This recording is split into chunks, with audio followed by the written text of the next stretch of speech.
¿Cómo están? Bienvenidos a Última Mirada. Vamos a hablar de minería hoy día. Vamos a hablar con Francisco Lecaros, presidente de la Alianza Minera de América Latina, sobre esta riqueza que tenemos nosotros los chilenos y que está dada por la entraña de nuestro país, por aquellas cosas que, nos cuentan. Estamos llenos de cuentos, novelas, películas, de todo eso, pero la vida real de la minería es bueno conversarla más de una vez. Francisco, muchas gracias por estar con nosotros. Muchas gracias, Fernando. Buenas noches. Gracias por la invitación. A ver, primera pregunta, ¿qué tanto sienten los mineros de Chile y los empresarios mineros que básicamente son los que aportan el mayor trozo de riqueza al país?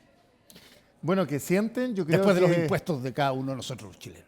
Bueno, yo creo que lo que sienten es gran orgullo, a diferencia de otros países que nos gustaría como organización que se sintiera, precisamente porque América Latina y el Caribe reúne una gran riqueza, como lo dijiste tú en la introducción, pero también tiene una gran oportunidad, un gran desafío y grandes riesgos que tenemos que enfrentar como continente a propósito de poder desarrollar una industria más sostenible, más amigable con el medio ambiente y más virtuosa. Por ejemplo, ¿cuáles son los riesgos? Hoy día a nivel latinoamericano tenemos riesgos que están principalmente dados por la incerteza jurídica para el desarrollo de las inversiones. Inversiones a largo plazo que necesitan certeza jurídica, que necesitan apurar los proyectos por la permisología, y eso es un tema que ahoga no solamente a Chile, sino al resto de la región. Por otra parte, tenemos un gran riesgo, no solamente medioambiental, que es afectado por la extracción ilegal de minerales. Un flagelo que yo creo que es una de las actividades más terroríficas del mundo, porque reúne todos los delitos que tú puedes imaginar en la extracción ilegal de minerales. Francisco, fíjate que yo he escuchado pocas personas que hablan de la extracción ilegal de minerales. ¿A qué, por ejemplo, te refieres y qué tan diseminado está este ilícito? Bueno, yo te entiendo, porque Chile y Argentina son países que no tienen este problema a gran escala, pero sí Ecuador, Paraguay, Costa Rica, Nicaragua, México, Colombia viven una situación tremendamente trágica que es muy importante de poder revelar, precisamente porque no solamente hay afectación al medio ambiente, desastre en la Amazonía, deforestación, ríos bañados con mercurio a propósito de la extracción del oro, sino también hay temas de trata de personas, esclavitud, temas de derechos humanos y sobre todo agresión y riesgo a la democracia, precisamente porque es una actividad que corrompe gobiernos, corrompe autoridades, y es una preocupación que nosotros tenemos como organización, precisamente porque son los recursos de los ciudadanos, son los recursos de los países que son extraídos ilegalmente. Ahora, Chile está sumido, por lo menos entiendo, en varias, llamemos así, varias organizaciones que colaboran más o menos dentro de lo mismo. ¿Está Chile en el ámbito minero, por ejemplo, asociado a algunos otros países de América Latina y donde este tema sale, se levanta, por ejemplo? Sí, por supuesto, Chile es parte de distintos foros, pero yo creo que hace un esfuerzo distinto en el sentido de poder trabajar en conjunto con los otros países para la generación de políticas públicas. Así como dice tu programa, yo creo que hace falta una nueva mirada de cómo hacemos minería, de la manera de que los países se coordinen con el traspaso de políticas públicas, de experiencias. Por ejemplo, Chile es un actor preponderante de políticas públicas muy positivas para hacerse cargo de la pequeña y la mediana minería a través de la creación de la Empresa Nacional de Minería, pero hay otros países que tienen que tener este esfuerzo de poder concretar políticas públicas que permitan, uno, el desarrollo económico de los países para superar la pobreza a través de la tremenda cartera de proyectos mineros que hay a nivel latinoamericano y el Caribe. Se estima que alrededor de 293.000 millones de dólares en la cartera de proyectos. Chile y Perú reúnen un tercio de esa cartera. Y por otra parte, también transferir políticas globales para hacerse cargo de este flagelo como es la extracción ilegal de minerales. Oye, Francisco, y solamente por esta lógica geopolítica que tú me mencionaste, a ver, ¿está perfectamente claro dónde el mineral está en territorio A o en territorio B? de un país, tenemos cordillera que une países y de pronto tú puedes tener minerales que te cruzan de un lado para otro lado. ¿Cómo se racionaliza aquello? Bueno, Chile y Argentina es un caso perfecto de eso y por eso existe el Tratado Minero Chileno-Argentino para desarrollo de proyectos en conjunto. También yo creo que aquí ha habido un vuelco a una nueva política, a una nueva mirada respecto a cómo desarrollamos minería. ¿Argentina se dio cuenta que tenía minerales en algún minuto? No, el gobierno Milei impulsó una ley que permite certeza jurídica para el desarrollo de las grandes inversiones y hoy día se vive en Argentina un verdadero despertar minero. Yo siempre preguntaba con los argentinos y les decía, ¿ustedes creen que entre Chile y Argentina hay un muro divisorio que dice que en Chile hay minerales y en Argentina no? Por lo tanto, yo creo que América Latina reúne la riqueza de los Andes que permite el desarrollo minero, tenemos la riqueza necesaria para abastecer de los minerales que el mundo necesita y ahí somos una... Déjame así hacerte una pregunta así a ver, de esa mirada media desconfiada. La frontera dentro del subsuelo no es exactamente igual a la frontera que se ve en los mapas desde arriba. Y desde ese punto de vista, ¿cómo se evita que existan choques de ganas de tener yo eso porque eso es mío y está en mi lado y no en el lado tuyo? ¿Cómo se produce de alguna manera un fiato en situaciones mineras donde debajo del subsuelo, como te digo, no hay papa?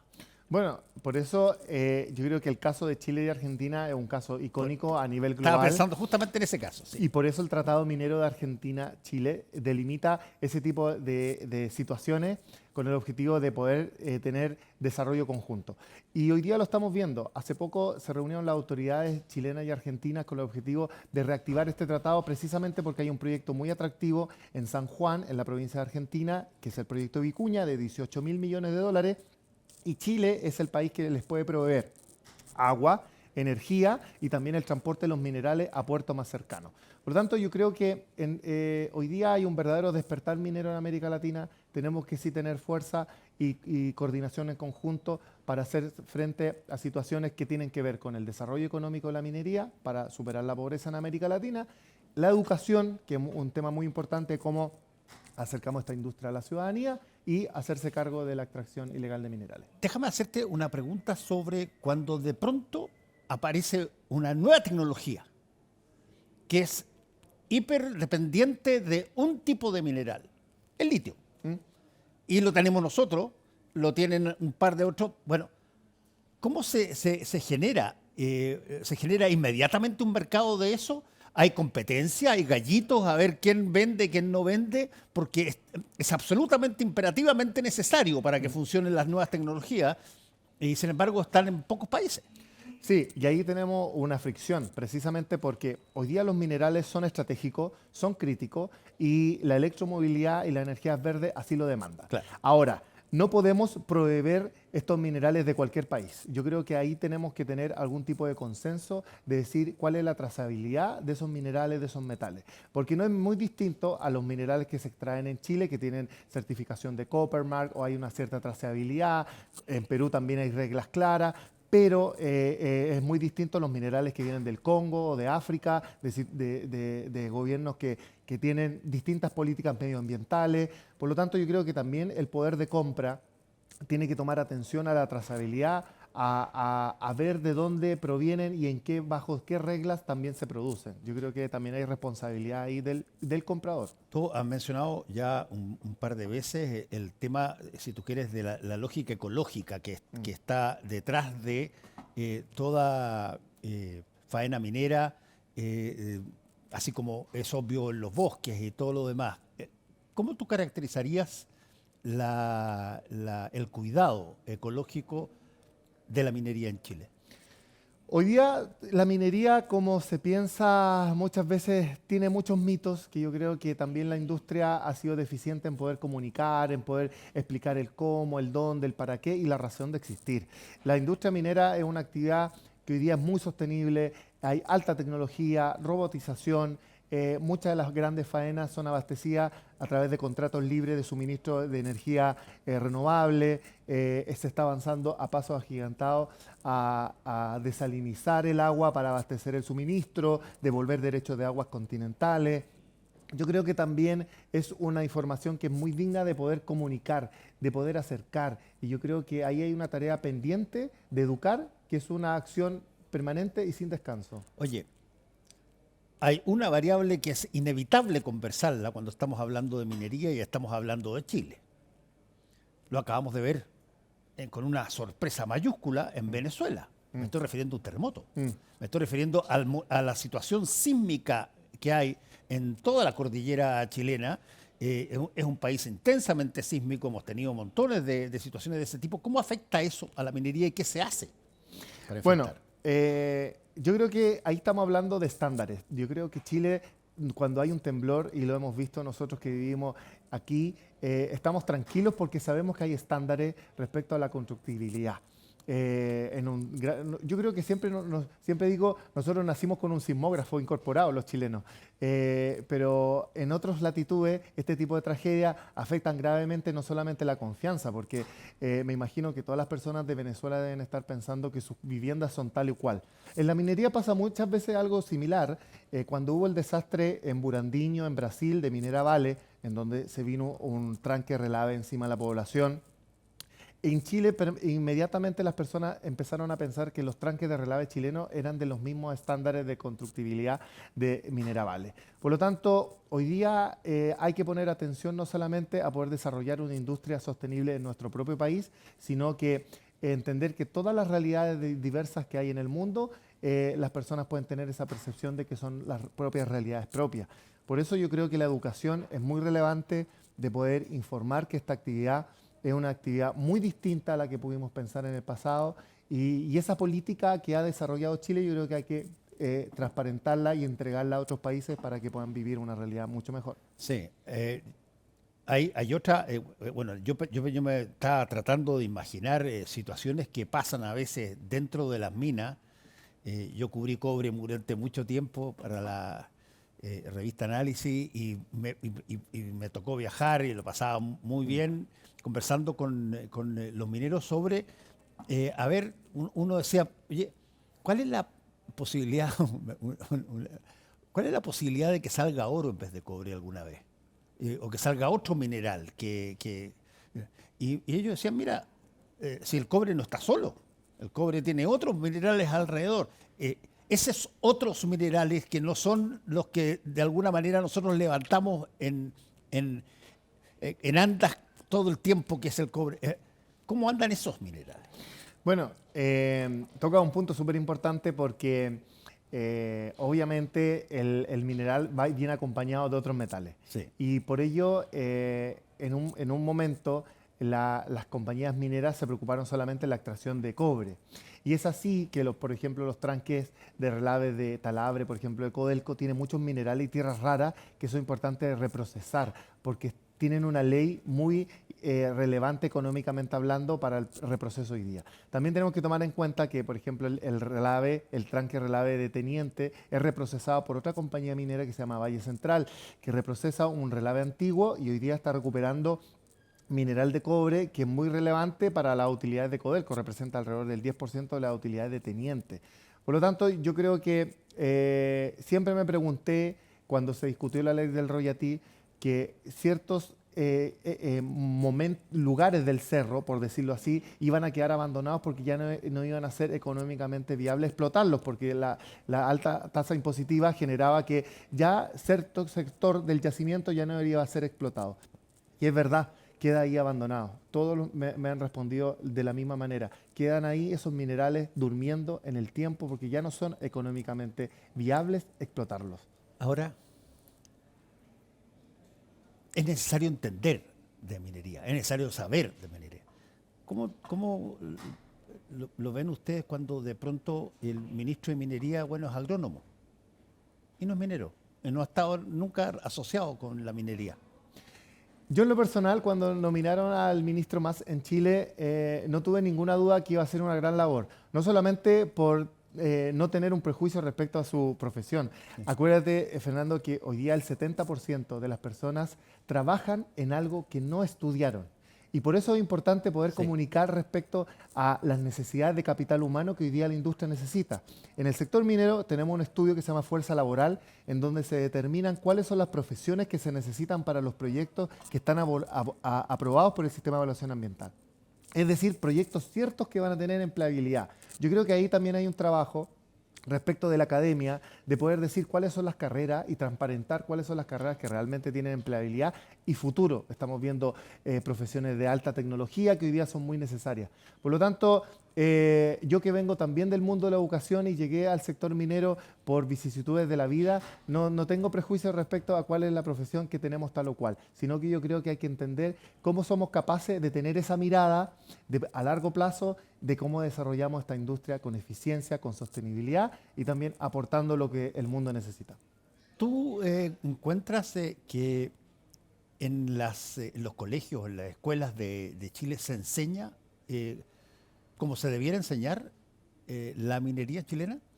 No, y yo creo que ahí hay también un tremendo déficit respecto a mostrar que esta industria no solamente es una industria, como se dice, extractiva, sino que hay mucho valor agregado en tecnología, en automatización, en robótica, hoy día en inteligencia artificial, startups que están piloteando en el sector, precisamente porque es un sector muy atractivo para el desarrollo de la startup, porque cualquier ahorro, eficiencia, son volúmenes gigantescos en el sector. Por lo tanto, cualquier innovación que signifique un aporte en disminución de consumo energético o en aprovechamiento hídrico o innovaciones en el proceso son impactos grandes. Por lo tanto, yo creo que Chile, si bien la minería es su industria nacional, ese orgullo me gustaría que lo sintieran otros países que me toca conocer, visitar, precisamente porque lo hemos visto que a través de la falta de educación e incultura se han generado graves decisiones, por ejemplo, en Costa Rica, donde se prohibió la minería por ley y hoy día ha proliferado la extracción ilegal de minerales desatada. Hace 2 semanas hubo un atentado a la presidenta Laura Fernández en una visita a un sector que se está desarrollando extracción ilegal de minerales, que están corriéndose a Nicaragua. Por lo tanto, hay temas que afectan precisamente por esta falta de comunicación y educación, no solamente de los colegios, sino de las autoridades. Hay un concepto, más bien, la palabra para identificar algo, que te lo voy a decir al tiro, que yo encuentro fascinante porque apareció de pronto, hace no mucho tiempo, apareció como algo indispensable, fantástico, etcétera, pero que uno decía, oye, ¿tienes idea de que has visto alguna vez? Me estoy refiriendo a lo que se denomina tierras raras. Tierras raras que hoy día la nueva tecnología toda parece querer toda la tierra rara que tiene Chile, la tenemos que tener, pero en el mundo entero, porque creo que somos, si no el país que más tierras raras tiene. Tenemos gente rara, pero tierra rara es realmente un fenómeno hoy día. Eso, ¿cómo lo ves tú en términos de la proyección minera? Bueno, estratégico. Precisamente porque el mundo requiere de estas tierras raras que para la ciudadanía que no conoce de qué estamos hablando son los minerales críticos que están en ciertos lugares muy específicos y que son de alto valor. Por eso son muy pocas, pero tienen mucho valor. Y para explicarlo en simple, y que están en los aparatos tecnológicos, en las nuevas tecnologías y que son muy necesarios. Por lo tanto, yo creo que hoy día el mundo estratégicamente está vinculándose a tener dominio de este tipo de yacimientos y hacer acuerdos de comercialización. Lo hemos visto en una pugna permanente entre China y Estados Unidos por tener preponderancia. Y ahí yo no me pierdo. Yo creo que todos los países que quieran hacer negocio con los países que tienen estos yacimientos de tierras raras tienen que cumplir las mismas reglas, tener competencia leal en el mercado e invertir en los países que pueden producir estos minerales que son estratégicos para el futuro. Ahí viene una pregunta que es, yo creo, elemental hoy día, que es, a ver, ¿quiénes son nuestros aliados y quiénes son nuestros competidores o nuestros... competir no tiene necesariamente un carácter enojoso, pero sí puede haber adversarios en materia. Pero, ¿con quiénes tú sientes que Chile en el lado minero, a ver, empatiza? Mira, Yo siempre he sentido que la industria minera es una industria colaborativa, más que competitiva. ¿Por qué te digo esto? Porque hoy día el mundo demanda más minerales, por lo tanto, cualquier faena nueva, proyecto nuevo que entre en operación va a tener compra. Por lo tanto, va a vender sus productos porque se necesitan más y se van a necesitar mucho más en el futuro. En el 2030 se estima que va a haber un quiebre de oferta entre la demanda de cobre y la oferta de cobre. Por lo tanto, yo creo que ahí hay mucha colaboración entre las compañías en los grandes players mundial. Pero por otra parte, también existe competencia de quién se apropia o tiene dominio sobre la oferta futura de los minerales. Y ahí China es un actor preponderante porque concentra alrededor del 60% de los concentrados de cobre en fundición. Y ahí yo creo que Chile ha perdido competitividad. El anterior gobierno prometió más fundición, prometió la capacidad de poder generar más cátodos, que son estas láminas de cobre fino, y no lo cumplió. Y yo creo que ahí estratégicamente Chile perdió. Entre Perú y Chile ha habido conversaciones para la construcción de una fundición binacional. Eso también creo que es muy difícil de poder avanzar.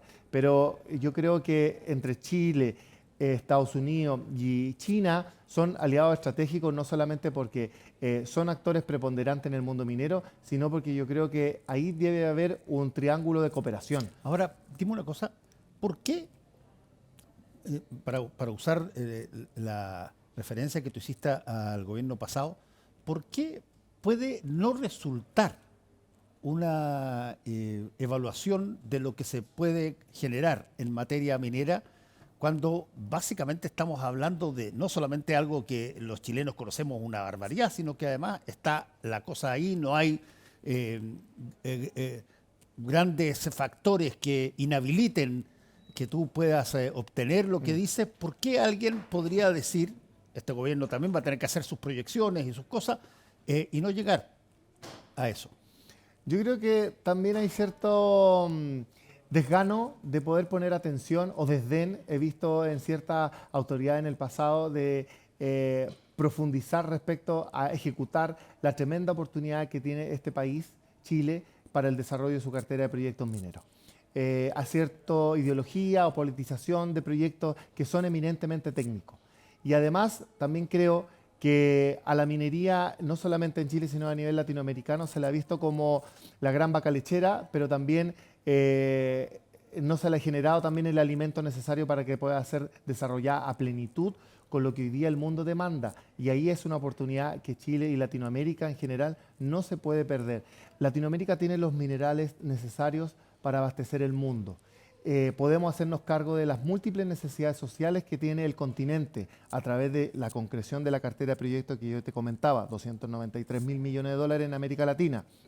Tenemos los recursos también petrolíferos. ¿Por qué Latinoamérica va a buscar petróleo al estrecho de Hormuz y podría haber desarrollado Venezuela, Argentina, Guyana? Guyana hoy día está produciendo 800.000 barriles. Se le está hablando de la Dubái de América Latina. Por lo tanto, yo creo que ahí ha habido una mala política. Hemos tenido políticos deficientes en términos de poder desarrollar. Cambió la geopolítica respecto del petróleo en el momento en que tú vas, te metes al país, sacas al gobernante y decides que tú vas a organizar la forma en que se vende el petróleo. Me estoy refiriendo a Estados Unidos y yo imagino que todos los países que están al lado de América Latina dicen, oye, yo mejor me quedo callado porque si no soy el siguiente. Claro, por cierto, pero ¿por qué Latinoamérica y sus líderes se dan cuenta de estas situaciones cuando tienen las riquezas? Argentina tiene las riquezas de gas, de petróleo para abastecer el mundo, pero han tenido malas políticas y malos políticos también que no se han hecho cargo de poder desarrollar esa economía, de poder hablar con la ciudadanía y decirle, mire, este es el cómo, el para qué y el dónde y la razón de existir de esta industria y cómo somos capaces de desarrollar esa cartera para desarrollar nuestro país económicamente. Francisco Lecaros, te quiero agradecer por haber estado conversando con nosotros de algo que, yo insisto, no ha habido suficiente instrucción de lo importante que es para nuestro país toda la actividad minera. Por eso esta mirada es muy relevante. Muchas gracias, Muchas Fernando, gracias, por la invitación. que te vaya muy bien. Muchas gracias a todos ustedes. Nos encontramos mañana.